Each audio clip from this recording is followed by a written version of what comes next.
Queridos, abram suas Bíblias em Atos, capítulo de número 19.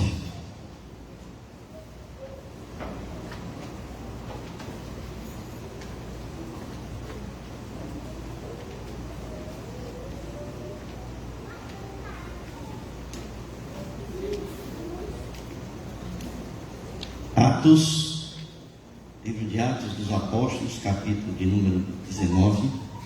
Deixa eu, por favor, passei isso. Atos, capítulo de número 19. Nós vamos ler a partir do versículo 1. Nós vamos ler até o versículo de número 20. Diz assim: Aconteceu que, estando Apolo em Corinto, Paulo, tendo passado pelas regiões mais altas, chegou a Éfeso e, achando ali alguns discípulos, perguntou-lhes: Recebestes, porventura, o Espírito Santo, quando crestes? Ao que lhe responderam: Pelo contrário, nem mesmo ouvimos que existe o Espírito Santo. Então Paulo perguntou: Em que, pois, fostes batizados? Responderam: No batismo de João. Disse-lhes Paulo: João realizou o batismo de arrependimento, dizendo ao povo que cresce naquele que vinha depois dele, a saber, em Jesus. Eles, tendo ouvido isto, foram batizados em o nome do Senhor Jesus. E, impondo-lhes Paulo as mãos, veio sobre eles o Espírito Santo, e tanto falavam em línguas como profetizavam. Eram ao todo uns 12 homens. Durante 3 meses, Paulo frequentou a sinagoga, onde falava ousadamente, dissertando e persuadindo com respeito ao reino de Deus. Visto que alguns deles se mostraram empedernidos e descrentes, falando mal do caminho, diante das multidões, Paulo, apartando-se deles, separou os discípulos, passando a discorrer diariamente na escola de Tirano. Durou isto por espaço de 2 anos, dando ensejo a que todos os habitantes da Ásia ouvissem a palavra do Senhor, tanto judeus como gregos. E Deus, pelas mãos de Paulo, fazia milagres extraordinários, a ponto de levarem aos enfermos lenços e aventais do seu uso pessoal, diante dos quais as enfermidades fugiam das suas vítimas e os espíritos malignos se retiravam. E alguns judeus exorcistas ambulantes tentaram invocar o nome do Senhor Jesus sobre possessos de espíritos malignos, dizendo: Esconjuro-vos por Jesus, a quem Paulo prega. Os que faziam isto eram 7 filhos de um judeu chamado Seva, sumo sacerdote. Mas o espírito maligno lhes respondeu: Conheço a Jesus e sei quem é Paulo, mas vós quem sois? E o possesso do espírito maligno saltou sobre eles, subjugando a todos, e de tal modo prevaleceu contra eles, que desnudos e feridos fugiram daquela casa. Chegou este fato ao conhecimento de todos. Assim, judeus como gregos, habitantes de Éfeso, veio temor sobre todos eles, e o nome do Senhor Jesus era engrandecido. Muitos dos que creram vieram confessando e denunciando publicamente as suas próprias obras. Também muitos dos que haviam praticado artes mágicas, reunindo os seus livros, os queimaram diante de todos. Calculados os seus preços, achou-se que montavam a 50.000 denários. Assim, a palavra do Senhor crescia e prevalecia poderosamente. Amém, queridos? Muito bem, nós iniciamos esta manhã a falar sobre esse despertamento extraordinário que a igreja começou a experimentar no primeiro século. Estamos pensando em uma situação de saída de uma pandemia, onde a igreja, de um modo geral, ela se escondeu, se encolheu, houve uma desmotivação geral nas igrejas, e nós então estamos precisando acordar novamente para nós voltarmos a caminhar de uma forma normal. E eu chamo de normal aquilo para o qual Jesus nos chamou, que foi fazer discípulos e crescermos, multiplicarmos, e de uma forma exponencial, de uma forma extraordinária. E nós vamos encontrar na Bíblia vários e vários textos em que momentos da história, sobre a mão de Deus, o povo de Deus demonstrou ali um verdadeiro avivamento com a presença do Senhor, do seu Espírito, onde as pessoas começaram a realizar milagres extraordinários e as pessoas começaram a se converter e a entregar suas vidas a Jesus. Na parte da manhã nós falamos sobre a igreja em Antioquia, como a igreja cresceu debaixo de perseguição, quando ali os discípulos de Jesus saíram de Jerusalém, e em vez de se acovardarem devido à perseguição que estavam sofrendo, eles, em todos os cantos onde andavam, começaram então a pregar o Evangelho, e chegaram até Antioquia, uma igreja que ali foi plantada por pessoas que eram discípulos apenas, ou leigos, não eram os apóstolos, não eram teólogos, não eram sacerdotes, não eram pessoas entendidas das Escrituras, mas eram pessoas que haviam entregue a sua vida a Jesus e que de repente, num momento histórico, saíram de Jerusalém debaixo de perseguição e passaram a falar, a testemunhar de Jesus nas suas vidas. Então nós vimos a importância da igreja, que muitas vezes espera por uma liderança, espera pelo pastor e não faz a sua parte como corpo de Cristo, que é a multiplicação dos seus discípulos. E agora nós estamos com outro grande exemplo, que é a igreja em Éfeso. A igreja em Éfeso, ela foi plantada, ela iniciou, na verdade, no final da segunda viagem de Paulo.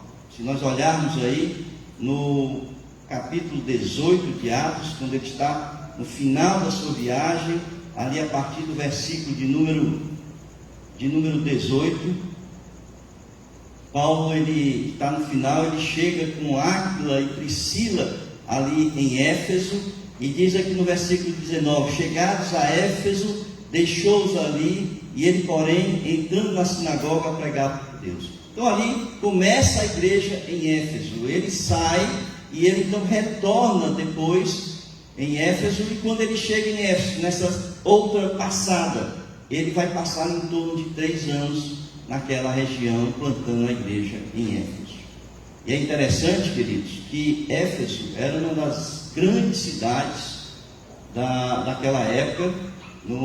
Se a gente for ver na história, a gente vai perceber que Éfeso era a segunda maior cidade depois de Roma, ali do Império Romano, e era uma cidade conhecida não apenas pelo seu potencial econômico, mas conhecido pela sua religiosidade.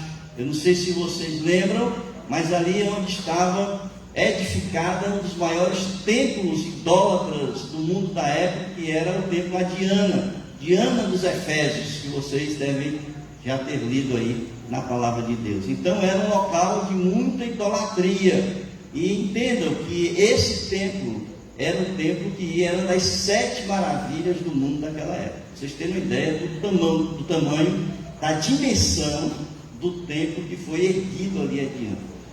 E Paulo então chega exatamente numa cidade como esta. E ele então, quando chega, a gente percebe que logo no capítulo 19, ele encontra 12 discípulos de João Batista. E ele, então, quando ele fala com essas pessoas, ele percebe que esses discípulos ainda não tinham recebido o Espírito Santo. E a pergunta dele para eles foi exatamente essa: quando vocês creram, vocês receberam o Espírito Santo? Porque ele percebeu que na verdade eles estavam dizendo discípulos, mas que verdadeiramente ainda não tinham entregue a sua vida a Jesus. Por quê? Irmãos, o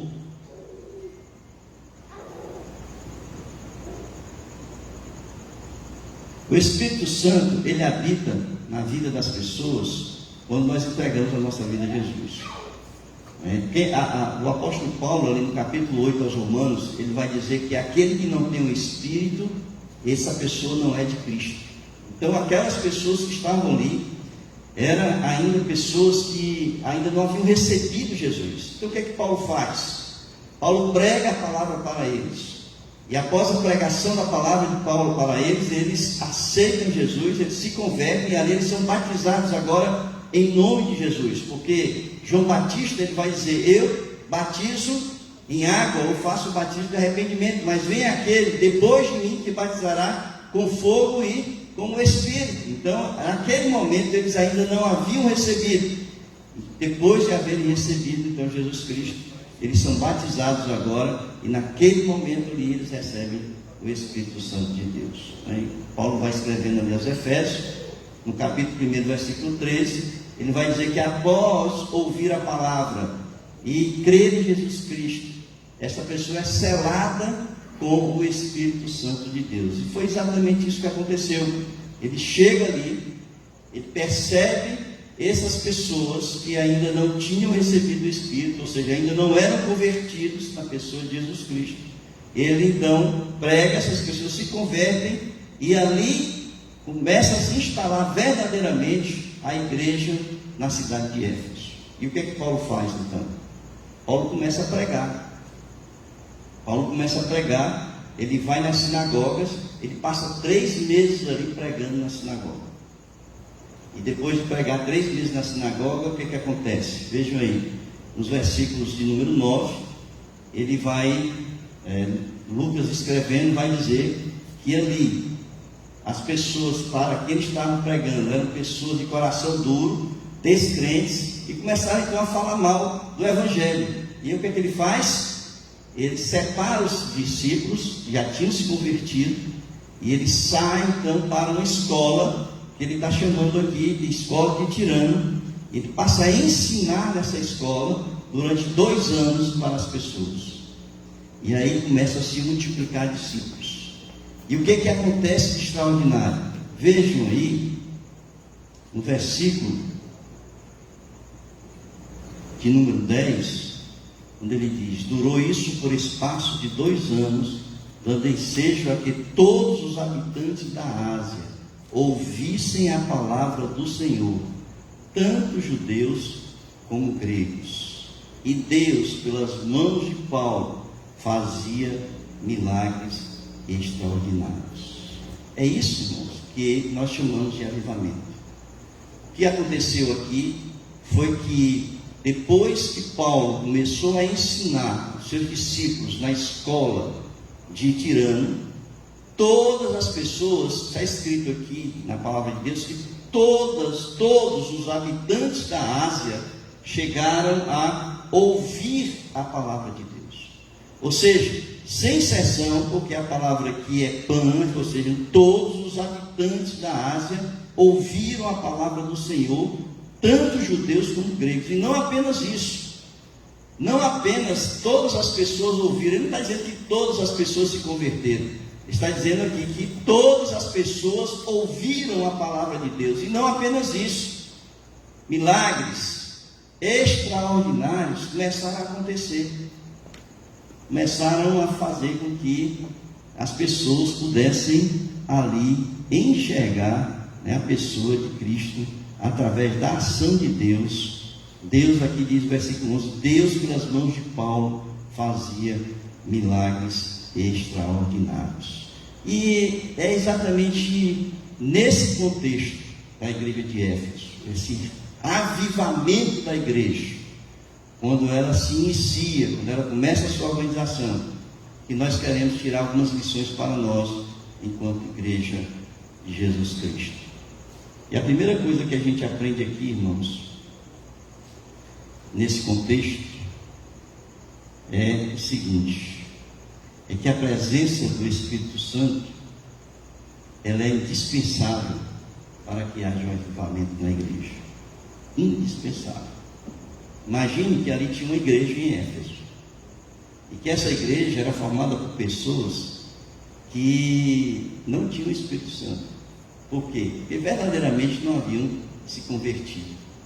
Agora imagine uma igreja onde é composta de pessoas, corpo de pessoas, que se declaram cristãos, que um dia manifestaram o seu desejo de receber Jesus como seu Salvador, mas verdadeiramente no coração não fizeram essa decisão, ou seja, verdadeiramente não abriram o seu coração, não receberam o seu coração, não houve uma conversão legítima daquelas pessoas. Então, nós percebemos que uma igreja dessa natureza é uma igreja sem força. Uma igreja sem o Espírito é uma igreja sem poder, porque Jesus disse: recebereis poder quando descer sobre vós o Espírito Santo de Deus. Então uma igreja só tem poder, só tem força, só tem ousadia, só tem coragem para crescer, pregar a palavra, ensinar, estar disposta, motivada, só quando ela tem verdadeiramente o Espírito Santo de Deus. Veja o que aconteceu com aquelas pessoas que eram judeus, que conheciam as Escrituras, que eram filhos de sacerdotes, e que tentaram expulsar o demônio da presença ali, né? Diz aqui o texto, eu acho que eu ri porque aqui diz o texto assim: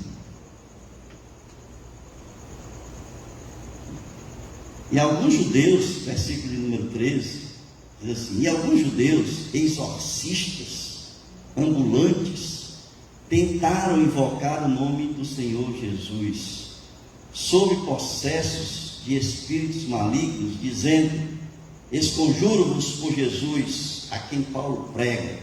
Os que faziam isto eram 7 filhos de um judeu chamado Seva, sumo sacerdote. Então eram filhos do sumo sacerdote. Mas o espírito maligno lhes respondeu: conheço Jesus, conheço Paulo, mas vós quem sois? Eu fico imaginando assim, uma igreja formada por pessoas que verdadeiramente não passaram por uma conversão legítima. E aí começam a falar, começam a fazer coisas, e o inimigo dominando aquele espaço. E eu entendo assim, irmãos, que o inimigo deve rir muito de igrejas dessa natureza, porque ele deve dizer assim: eu conheço o Jesus que vocês estão pregando, eu conheço o Jesus que vocês estão falando, eu conheço o apóstolo Paulo, né, que está sendo falado aqui agora, mas vocês aí eu não conheço não. É uma igreja derrotada, é uma igreja que não tem força, é uma igreja que não consegue avançar. Veja o que aconteceu, irmãos. Esses homens, esses filhos, eles sucumbiram à força do diabo. O diabo ele avançou sobre esses 7 filhos de Seva. Aqui diz no versículo 16: o possesso do espírito maligno saltou sobre eles, subjugando a todos. E eles saíram nus, correndo no meio da rua, com medo do diabo, né? Feridos, fugiram daquela casa. Uma igreja fraca, sem poder, sem força, é uma igreja que não é capaz de avançar, de caminhar, de crescer e se multiplicar verdadeiramente na palavra de Deus. Porque você pode crescer em número de pessoas, mas verdadeiramente pessoas cristãs, convertidas, essa igreja jamais ela prosperará, porque ela está debaixo do domínio aí de Satanás. Então veja, quando Paulo chegou ali a Éfeso, a primeira coisa que ele identifica é uma igreja sem a presença do Espírito. Foi a primeira coisa que ele identificou na igreja de Éfeso, e foi a primeira coisa que ele então resolveu quando ele chegou na igreja, foi a descida do Espírito. As pessoas realmente aceitarem Jesus ali né, com o seu Salvador. Então, quando Paulo chega a Éfeso, ele identifica uma igreja sem a presença do Espírito, e isso significa uma igreja sem poder, sem coragem e sem ousadia. Há 3 consequências imediatas ali do enchimento do Espírito. 3 consequências. Ali em Atos capítulo 4, versículo 31 a 35,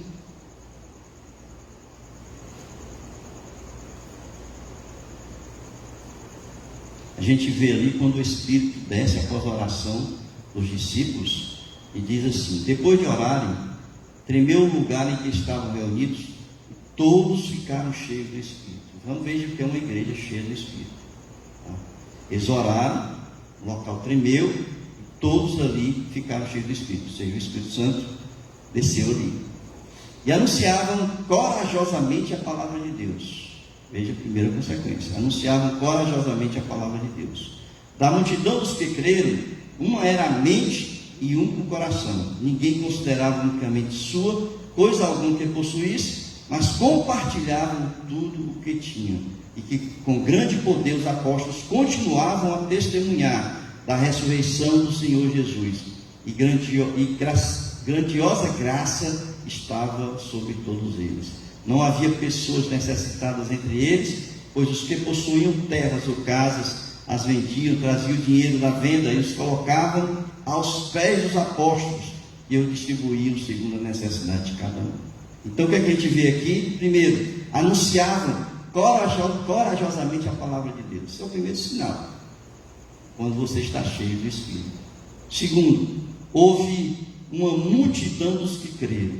A ação da igreja, quando ela está cheia do Espírito Santo, as pessoas começam então a entregar sua vida a Jesus. Terceiro, a comunhão da igreja.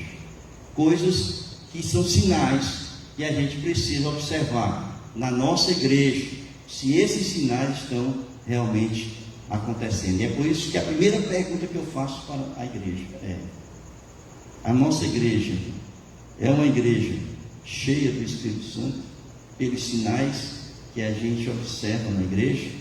Essa resposta aí, né, vocês podem pensar, refletir, né, e depois vocês consigo mesmo e com Deus, né, vocês podem responder. Por quê? Porque é uma resposta que deve primeiro olhar para si mesmo. O avivamento, irmãos, ele começa dentro de você. É um movimento que vem de dentro para fora. Quando cada um começa a buscar o enchimento do Espírito, e aí toda a igreja está cheia do Espírito, é que realmente acontece esse avivamento. A segunda coisa que a gente observa nesse texto, para que a gente possa retomar essa caminhada, né, do crescimento da igreja, é o interesse dos membros pela palavra de Deus. Interessante, né, irmãos? Porque à medida que o tempo passa, a gente vai percebendo um desinteresse muito grande pelas pessoas no estudo da palavra. É só a gente perceber quantos alunos nós temos na nossa escola bíblica dominical. A gente for contar quantos membros nós somos aqui, e nós verificarmos quantos alunos nós temos na escola bíblica dominical, a gente vai ver que o interesse pelo estudo da palavra é muito pequeno. Mas veja, a segunda questão que a gente verifica aqui é que Paulo ele começa a pregar a palavra, ele é expulso ali praticamente das sinagogas, e ele então começa a ensinar na escola de Tirano, 2 anos. Existe uma versão que é chamada versão ocidental, que ela é um pouquinho mais completa do que esse texto que está aqui. Nessa versão, ela diz que Paulo começava a ensinar às 11 horas da manhã e ele concluía o ensino às 16 horas, ou seja, 5 horas de ensino na escola. E aqui diz que os discípulos, eles buscavam, eles tinham sede, eles eram ávidos em estudar a palavra de Deus. Olha aqui, irmãos, visto que alguns deles se mostravam empedernidos e descrentes, falando mal do caminho diante da multidão, Paulo, apartando-se deles, separou os discípulos, passando ali a discorrer diariamente na escola de Tirano. Não era uma vez por semana, não. como a gente tem aqui, no domingo, uma vez por semana, 1 hora a cada 7 dias. Aqui eram diariamente 5 horas por dia, a sede, o desejo de aprender, de conhecer a palavra. E nós sabemos que a palavra tem um efeito bem interessante na vida da gente. Quando a gente começa a ler, quando a gente começa a estudar a palavra, diz aqui Paulo, por exemplo, em 2 Timóteo capítulo 3,16. Abram aí.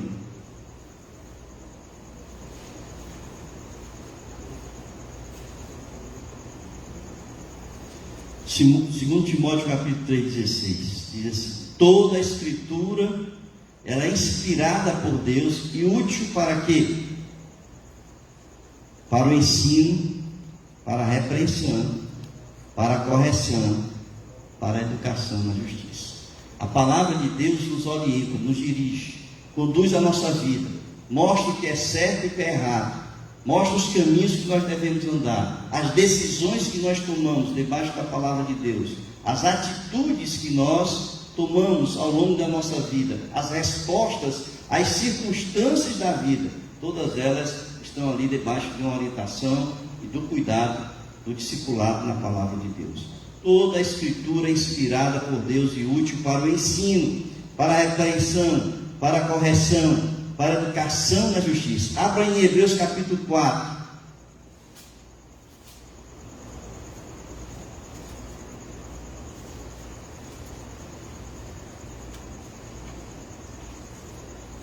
Versículo 12.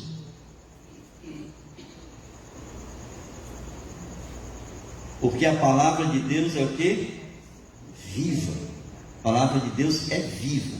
Ou seja, não é uma letra morta. Ela tem uma ação na vida das pessoas. Quando nós começamos a ler a palavra, quando nós entendemos a palavra, porque aqui está a mente de Deus, está a vontade de Deus, o propósito de Deus para a nossa vida.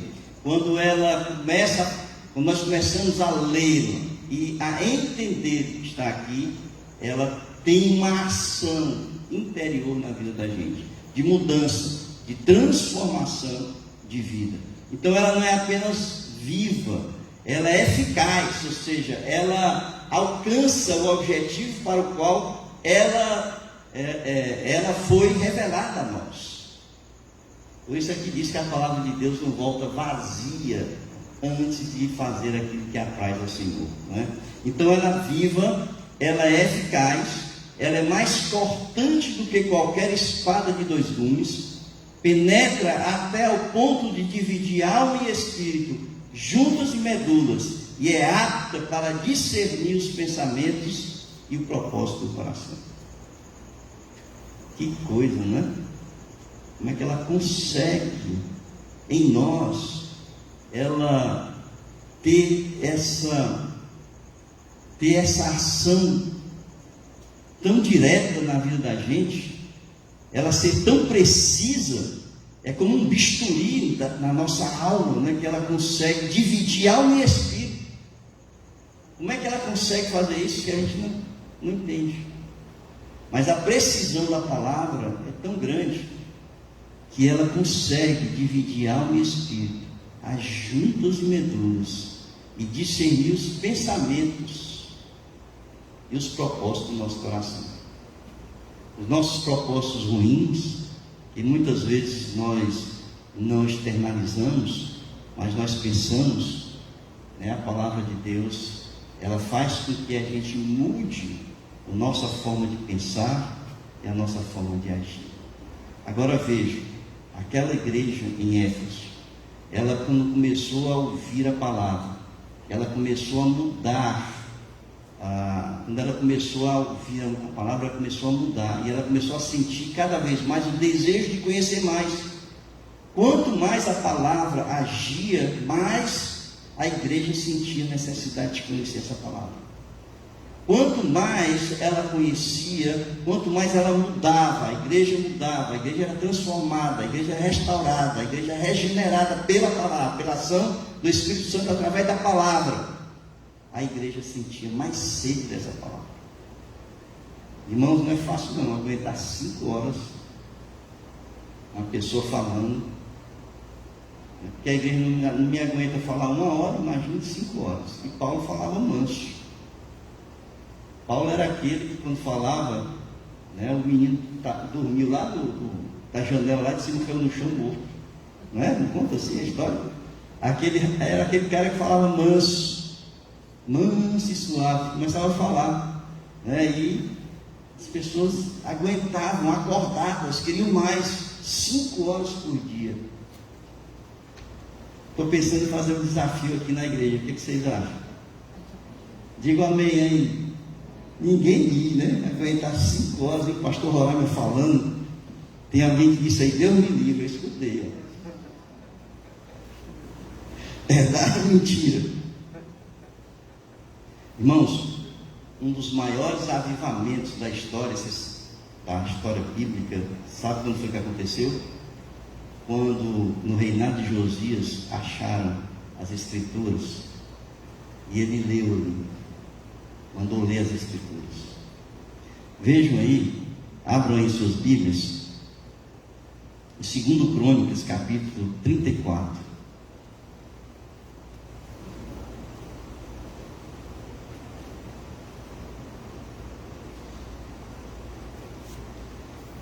Segundo Crônicas, capítulo 34, versículos 30 a 33.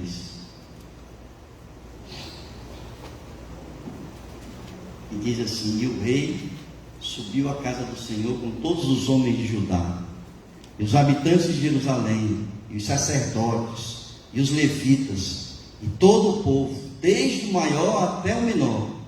E ele leu aos ouvidos deles todas as palavras do livro da aliança que for achado na casa do Senhor.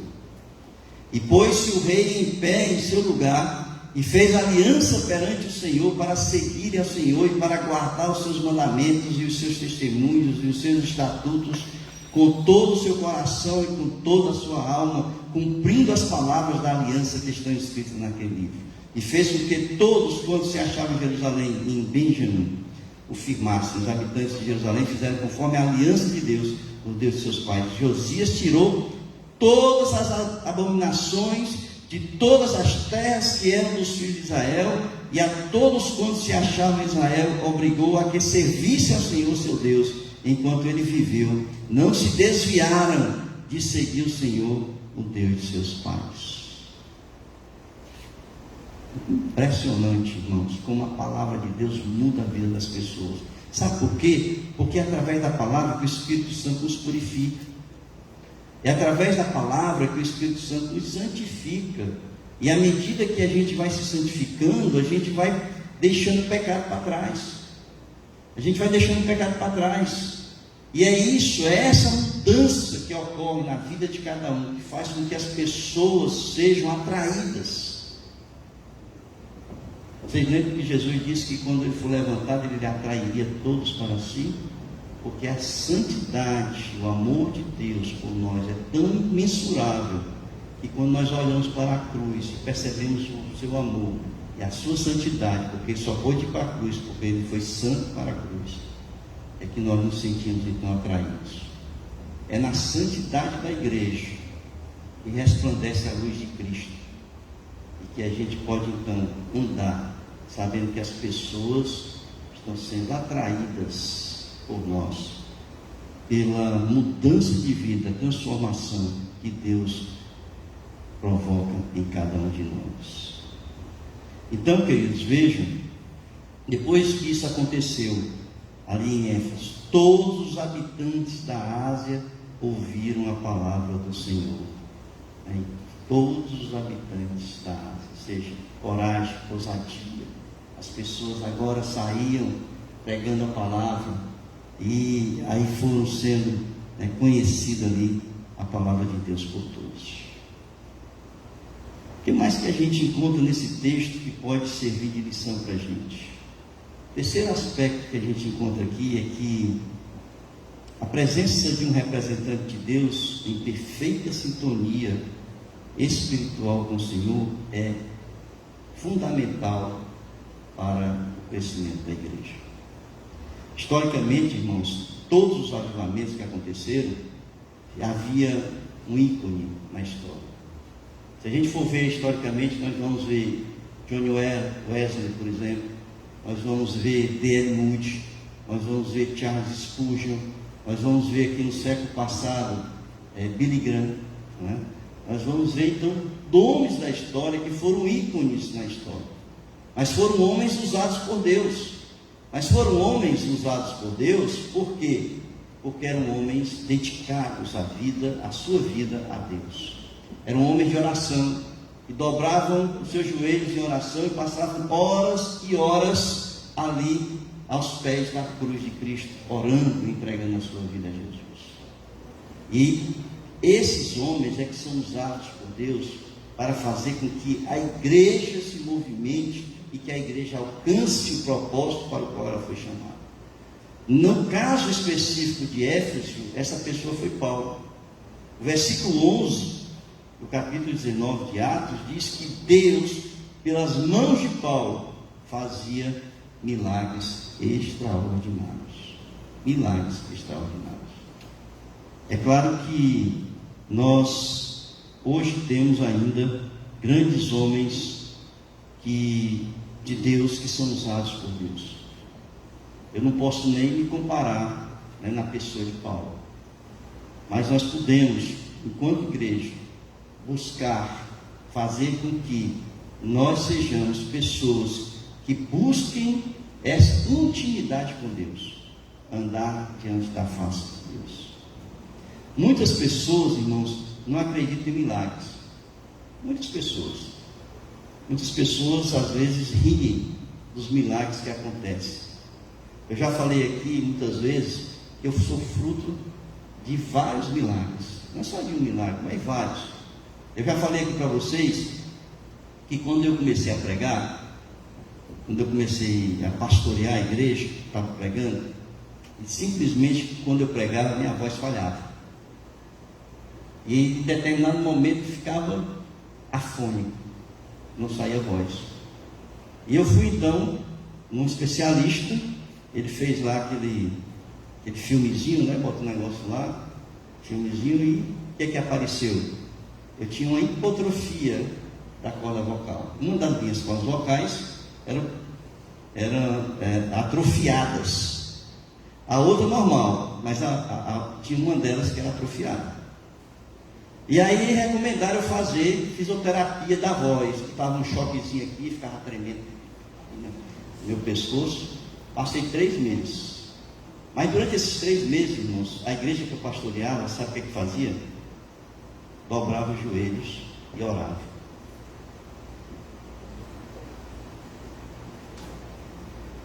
A igreja passou 3 meses de joelho orando. Depois de 3 meses, eu voltei a fazer o exame. Vocês sabem o que aconteceu?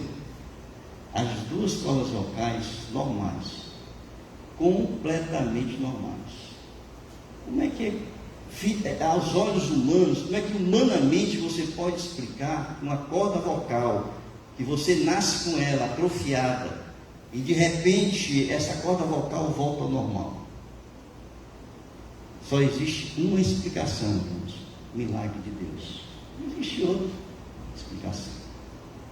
Vocês sabem qual é o maior milagre que hoje a gente pode visualizar? É a conversão de um descrente. Pessoas que estão vivendo mundanamente, onde o prazer de viver está na vida que leva, nos prazeres carnais muitas vezes, e de repente essa pessoa que tem uma visão de mundo totalmente contrária à visão de mundo do Evangelho, entende a palavra de Deus, é feito um apelo, e naquele momento ali abre o coração e há uma mudança, uma transformação completa daquela pessoa.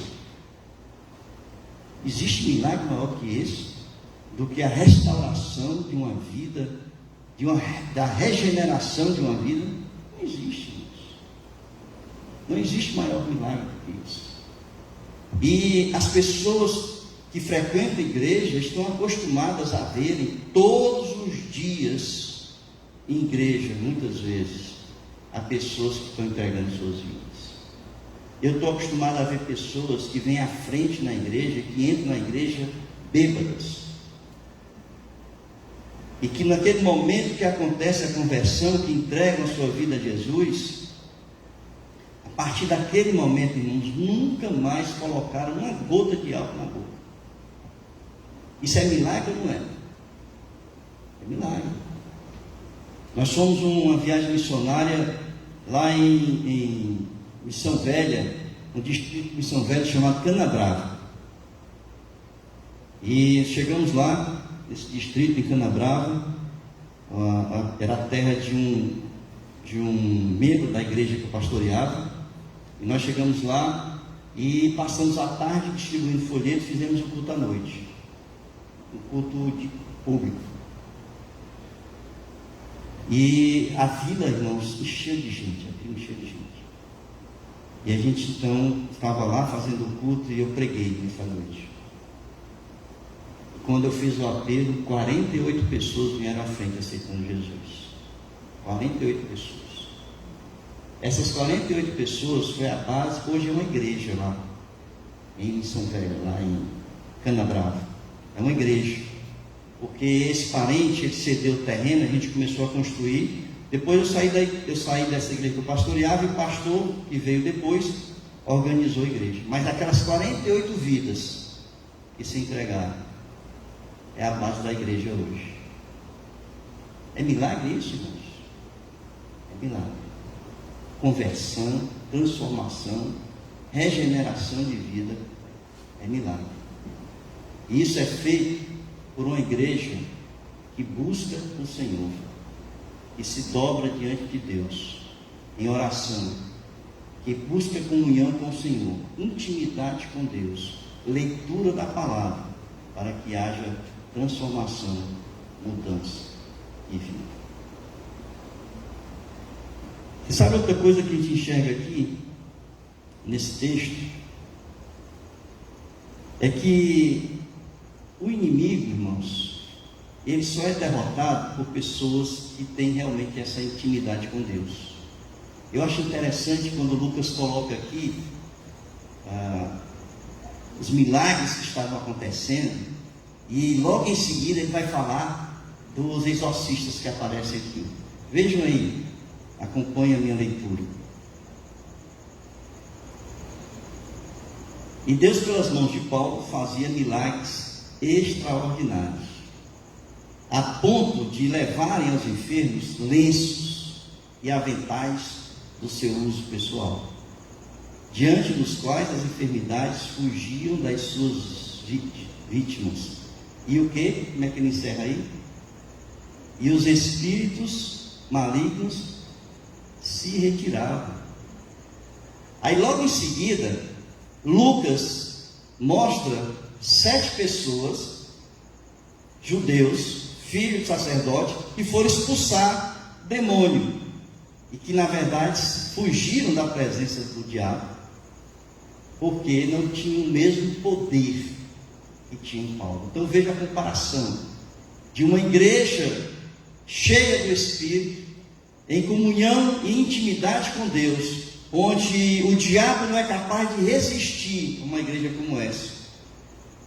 E do outro lado, pessoas que se acham entendidas da palavra, conhecedoras das Escrituras, mas que não têm a mesma força, o mesmo poder de uma igreja que tem intimidade com Deus.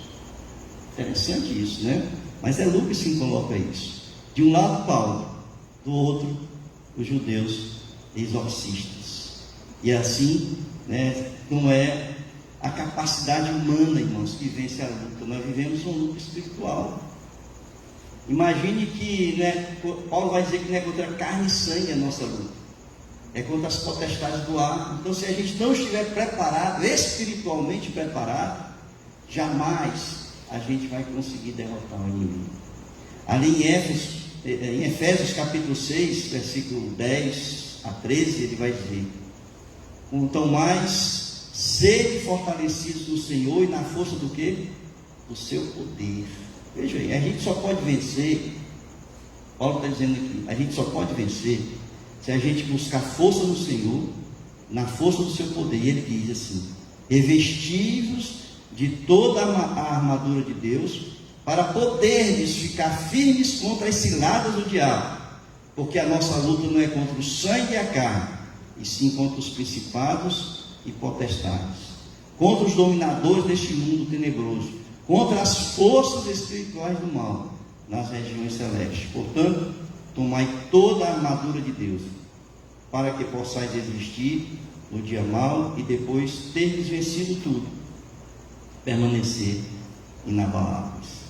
Por meio de Paulo, aquela igreja derrotou o diabo. E esta igreja, em comunhão, em oração, em intimidade com Deus, cheia do Espírito, nós vamos derrotar o inimigo. Digo amém, irmãos. Oh, Deus do céu, coisa difícil. Arrancar um amém. Acho que eu vou pregar na Assembleia de Deus. Pelo menos eu vou ouvir um glória a Deus quando estiver pregando lá. Não é não, irmãos? Eu digo que a gente vai derrotar o diabo e fica todo mundo calado com medo. Não vão correr igual esses aqui. Pelo amor de Deus. E não vou fechar os olhos.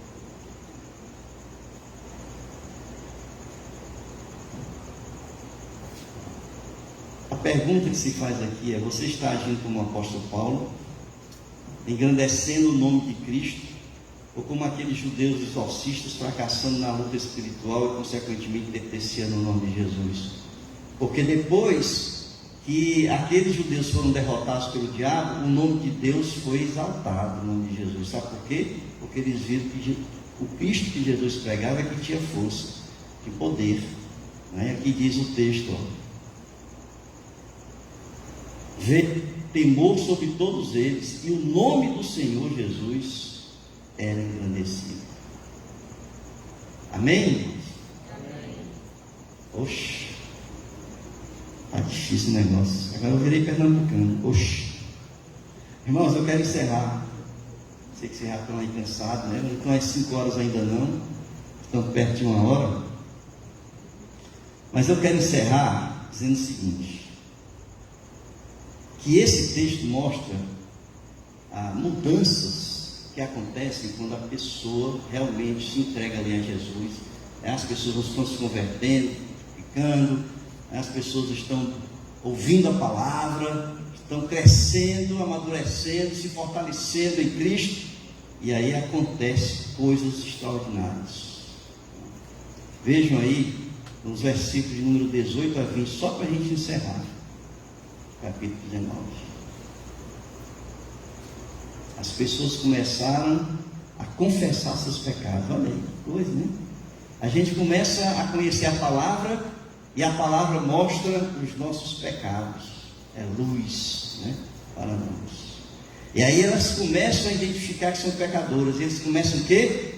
A confessar seus pecados, a denunciar publicamente as suas próprias obras. Eu sou um pecador, né? E arrependidos começavam a falar. Depois, o que é que eles fizeram? Aqueles que praticavam artes mágicas pegaram seus livros de magia, tocaram fogo, irmãos. Aquele santinho que você guarda dentro da sua carteira, você já queimou? Não estou apontando para ninguém não, viu? Sabe o que eles fizeram? Pegaram 50 mil denários de livros, tocaram fogo. Vocês sabem o que é 50 mil denários? São 50 mil dias de trabalho de um trabalhador. Uma diária naquela época era um denário. Tá? Então você põe assim, o valor daqueles livros que foram queimados era o valor de 50 mil dias de trabalho de uma pessoa. Não foi pouca coisa não. E eles pegaram então esses livros, queimaram todos. E aí a palavra de Deus, a palavra do Senhor crescia e prevalecia poderosamente. Amém, queridos? Então é isso. Onde ali, os sinais que nós estamos vendo aqui nessa igreja são sinais que a gente precisa observar na nossa igreja também. Pessoas crescendo, com sede da palavra, sedentas de ouvir, sedentas de ler, sedentas de estudar, querendo cada vez mais buscar conhecer a palavra de Deus, para que haja uma conversão legítima, uma mudança, transformação de vida, e nós sejamos, a partir daí, pessoas ousadas, corajosas, e comece então a pregar a palavra, a engrandecer, a glorificar o nome de Deus. Amém? Curvem seus caminhos.